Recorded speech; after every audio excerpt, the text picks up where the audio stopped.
Здравствуйте, я Ткаченко Дмитрий Николаевич, руководитель предприятия общества ограниченной ответственности «Вал-сервис», что в городе Братске. Предприятие занимается деревообработкой. У нас в этом году юбилейный год, нам 20 лет.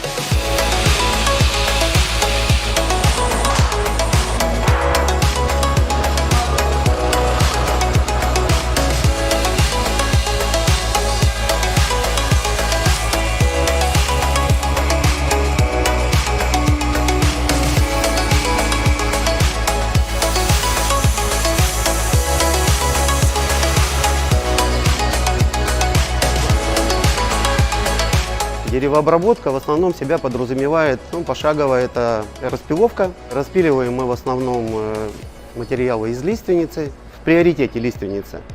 Так как наши реализаторы в городе Москва, Владивосток, Санкт-Петербург, Подмосковье и вот второй год, как к нам присоединилась еще Белоруссия, в основном востребована лиственница. То есть то, что диктует сбыт на сегодняшний день, то мы и делаем. То мы перерабатываем лесоматериалы из лиственницы. Круглое бревно, мы его распиливаем, сушим, строжим и делаем изделия, известные под погонажными изделиями.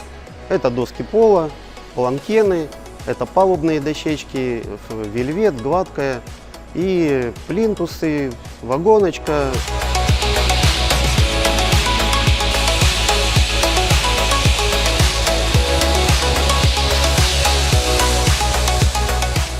Глубокой деревообработкой мы к этому, по крайней мере, все время стремились, начали заниматься в 2004 году. Но пошагово шли к этому достаточно долго. Так как ничто не стоит на месте, все движется, и в том числе и мы. Вся деревообработка заключалась в том, чтобы распилить, посушить и построгать.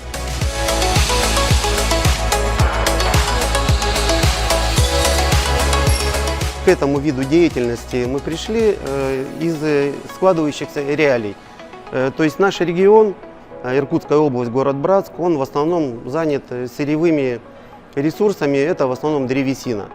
И тут сам Бог велел заниматься деревообработкой, когда в непосредственной близости сырье.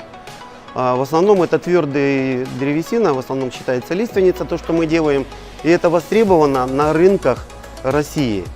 Мы за рубеж не торговали и до сих пор не торгуем, поэтому наши реализаторы очень довольны нашей продукцией.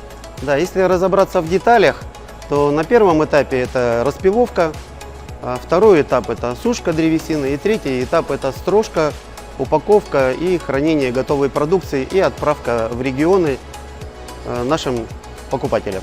Ресурс распиловки у нас в основном российский, это станок Барс-1А. Чем он удобен для нас? Тем, что оператор постоянно в контакте с телом бревна, пилит, можно сказать, творчески. У нас девушка-оператор, все удивляются, как она это может. Мы можем произвести сортировку пиломатериалов до начала распиловки. Но это не значит, что она человек-сканер. Просто она видит бревно настолько хорошо, и бревно постоянно в контакте перед ней, что станок позволяет и хирургически вырезать, допустим, какие-то пороки древесины, микротрещину, сук или еще что-то, и чистую часть древесины, которая нам в конечном итоге нужна для наших производственных задач и выполнения всех бытовых программ, она как раз с этим справляется. Этот узел распиловки, если мы сейчас про него говорим. Да, конечно, производительность у него не такая большая, как у станка на проход. В смену мы напиливаем по входу, допустим, от 15-18 кубов, и в готовых материалах примерно 8 кубов с учетом выхода 60-65% по пильным размерам. Но нас это устраивает. Плюс это в цепочке событий дальнейшей переработки. Был у нас слабый момент в нашей технологической цепочке. Это сушка древесины. Сушили на услугах. И от этого частенько страдали, от некачественной сушки. Причин в этом много, сейчас не будем разбираться, но основное, то, что конвективные способы сушки, они конфликтные с твердой древесиной, которую я называю лиственница в нашем случае, так как правило, конвективная сушка, она приводит к тому, что есть микроразрывы древесины, так называемые сушильные трещины, с которыми уже дальше работа затруднена. То есть бытовая компания, наши реализаторы говорят, что это достаточно серьезный порог для снижения стоимости продукции. Для нас это неприемлемо. Мы себя нашли и реализовали в сушилке TerraWood. В вакуумной сушилке трещин не происходит. По нашим наблюдениям, 2 года эксплуатации, мы забыли про этот термин. Их там нету. И даже если вдруг в сезон бывает, что приезжает пиломатериал и побывал на ультрафиолете или продуло там что-то, и если вдруг появилась какая-то микротрещинка, она не подрастает. Точно так же, как и когда бревна хранятся, появляются метиковые трещины, они тоже не растут. Здесь этот процесс не происходит. Очень удобно.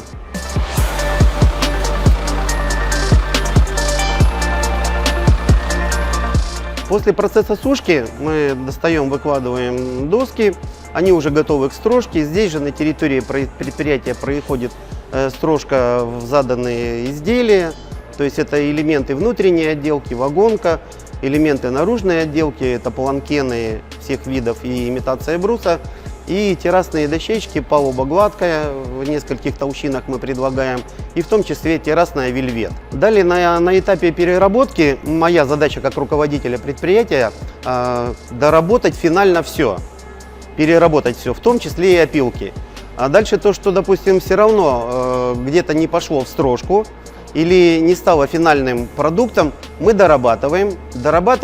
Вот здесь у нас есть небольшая пристроечка, балкон. Мы дорабатываем продукцию склеиванием. Клеим как цельноламельные и так и срощенные. Шипуем, склеиваем, сращиваем. Это, конечно, все мелкая штучка, но доработать нужно все. С учетом того, что коллектив предприятия небольшой, 12 человек, и задача стоит такая – доработать все, и в том числе и опилки. Остались опилки, мы сделали из них брикеты топливные или пилеты, в том числе в зависимости от того, что нам нужно, и произвели гигакалорию тепло, которая, как всегда, нужна. Мы выбрали лиственницу не просто так, это было в какой-то степени избытовое предложение по лиственнице, так как она произрастает на территории Российской Федерации, ну, будем говорить, не везде. В нашем регионе она растет хорошо и активно. И есть отличительная особенность у лиственницы. У нее есть бессучковая зона, которая пользуется большим спросом. Вот мы на ней и сосредоточены. Но фактически это какой-то премиальный сегмент, если, допустим, в автопроизводстве применить этот термин, то есть это премиальный сектор производителя. Но наше предприятие, оно сконцентрировало свое внимание на качестве обработки продукции и качестве сырья. Понятно, что качество входного сырья, его себестоимость слагаемая не допускает ни на каком из этапов деревообработки даже значительного небольшого сбоя. Поэтому мы уделяем большое внимание. Качество сушки здесь основополагающая часть залога успеха. Поэтому на вопрос, порекомендую ли я самому себе купить еще такую сушилку, я скажу да. И мы сейчас на пути к этому. В этом году, в 2024, мы планируем монтаж еще одной сушилки. Мы ее прям ощущаем дефицит, недостаток этой сушилки уже сейчас, сегодня. Качество продукции соответствует посушенные материалы, они в залоге успеха как слагаемым идут. Поэтому мы здесь идем к результату в цепочке событий очень долго и качественно. В чем, в принципе, голосует покупатель рублем. И мы здесь не стесняемся, наша продукция стоит недешево. Мы делаем премиальный сегмент, если хотите, Rolls-Royce. Как правило, из бревна выпиливается не все в погонаж. Погонажники меня поймут, и многие, кто занимался древесиной, что дереву не запретишь расти без сучка, без трещины, без задоринки. Так не бывает. Но древесина из лиственницы, она тем отличительна, что в ней есть эти сектора. Вот этот станочек, про который я говорил, Барс-1А, он умеет пилить секторно. Мы эти сектора выбираем, я называю это сливочная зона. Выбрали это и дальше доработали в какое-то изделие, ну, которое тоже диктует сбыт, то, что продается. И фактически в других регионах про эту древесину знают понаслышке. Но очень хорошо у нас приобретает Москва. Реализация идет успешно. Многие виды продукции по предоплатам. И на некоторые виды продукции у нас на сегодняшний день запись в очереди. Нам вот все карты в руки подключиться и доработать. И здесь нам помогает очень хорошо сушилка TerraWood. Мы работой этой сушильной камеры очень довольны. Она избавила нас от очень многих проблем. Ускорила цикл сушки, качество сушки на высоте. И производительность, быстрота и относительная дешевизна производства. Допустим, ну вот даже сегодня мы сейчас находились здесь при погрузке и выгрузке, у нас это заняло 4 часа. Если складывать, допустим, затратную часть, то ориентировочно она на сегодняшний день сложилась в районе от 400 до 500 рублей за куб.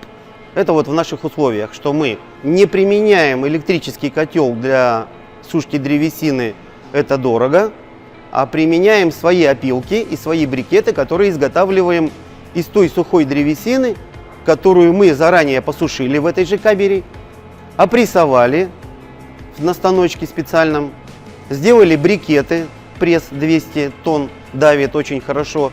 Из 10 насыпных кубов мы делаем куб брикетов.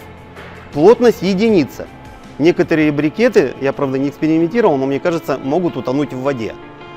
Да. Длительность горения в одной закладке до 12 часов.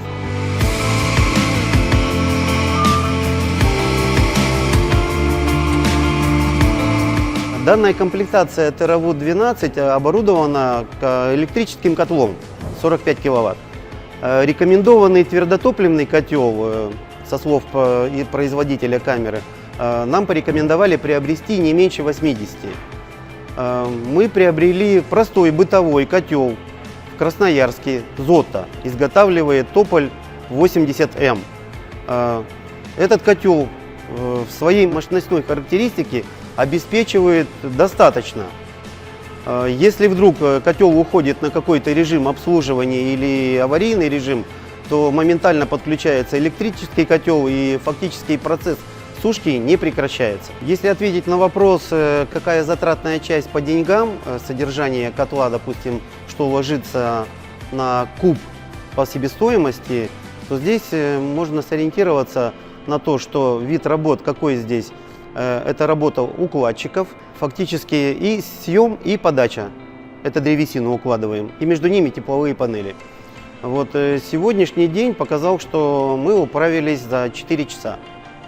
4 часа ложится по работе и плюс по электроэнергии, чуть позже скажу, это ориентировочно 330 рублей на куб ложится трудозатраты человека часов, которых здесь было 4, плюс 1 погрузчик, и они все 4 здесь были. И относительно небольшой ресурс по потреблению электроэнергии. За счет того, что у нас работает в 99%, практически всегда, работает твердотопливный котел, который работает на своих опилках отходов, которые брикеты.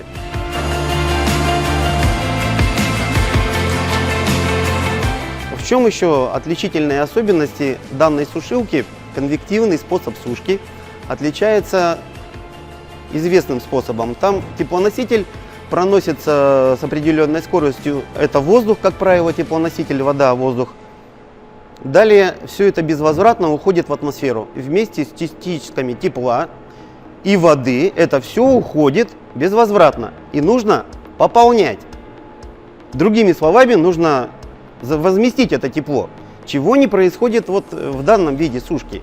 Все тепло остается здесь, у нас, в помещении. И она стоит в помещении. Мы вторично пользуемся этим теплом. Она как большой аккумулятор тепла, большая батарейка. Очень удобно, мы не выбрасываем тепло, оно здесь аккумулируется, и мы дорабатываем это тепло для склейки, так как там фактор склейки очень важен. На клеевых составах, которыми мы клеим D4, там написан температурный режим, который очень хорошо совпадает с теми условиями. Вот рядом сушилка и рядом склейка, все совпадает.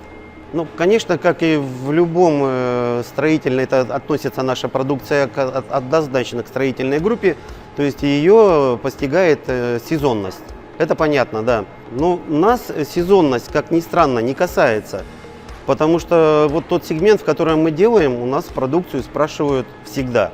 Почему мы выбрали камеру TerraWood 12? Это, конечно, были поиски, это были изыскания, это были работа над ошибками, так как у нас не было этого звена сушильной камеры, и мы стремились идти туда же, где делают все относительно качественно, не хотелось. А так как мы делаем продукцию хорошего, высокого качества, хотелось найти вот ту сушильную камеру, либо ту технологию, при которой не происходили бы отбраковки при сушке, которых много в конвективном способе сушки. Вакуумный способ сушки, он относительно другой, он практически другой, он вообще другой. Он сушит по-другому. Одно из немаловажных показателей этой сушилки в том, что при достаточной глубине вакуума вода начинает закипать при более низких температурах. Это всем известный факт. Тогда можно подать более низкий входную температуру теплоносителя, правильно? Если мы подаем, допустим, на входе там более охлажденную воду, и сушка происходит более комфортно.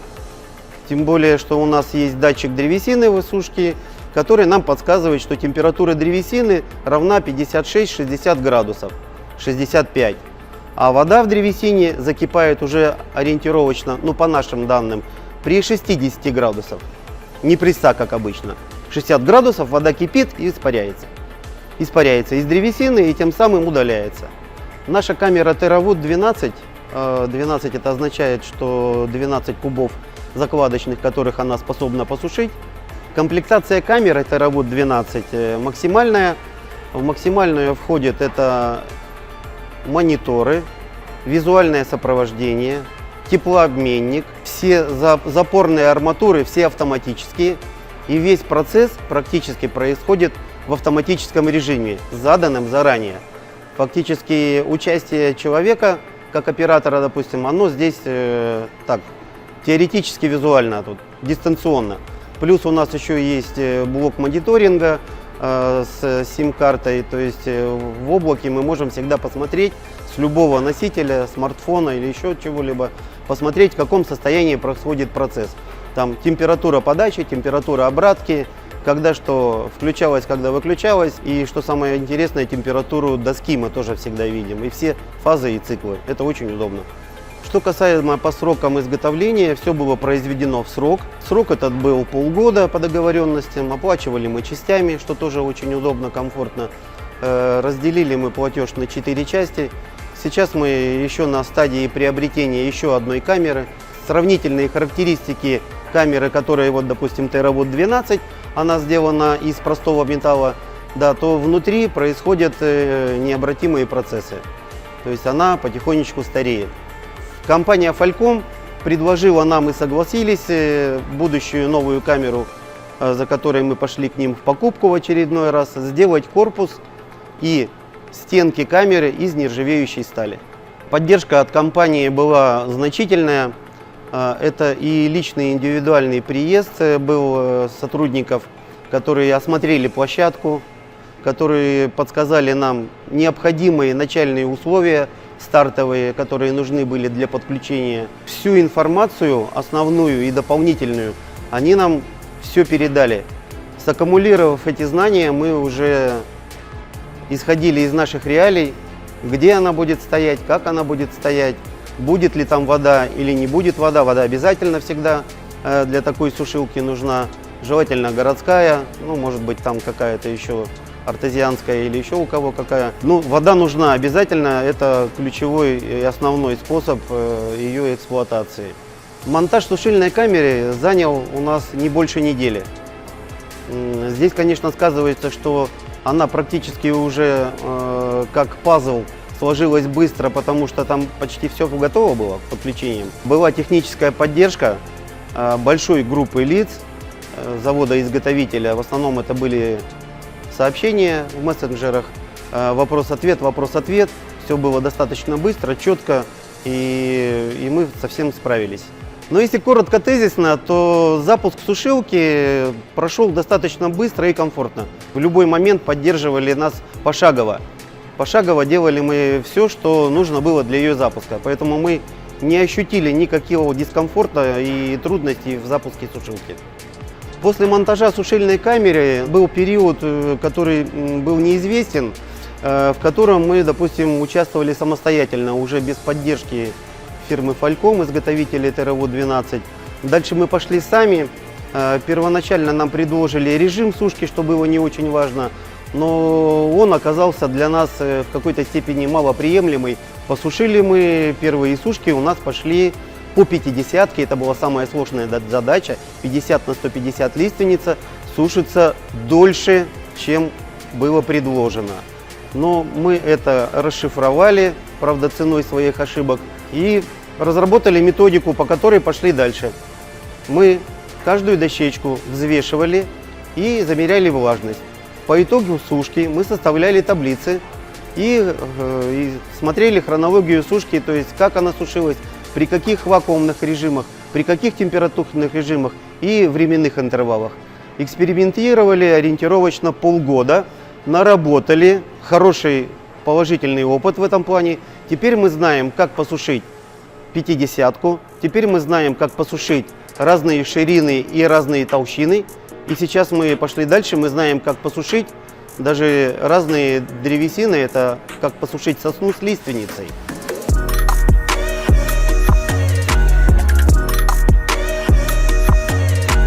Ну, если подводя итоги, сотрудничество с компанией Falcom я очень доволен.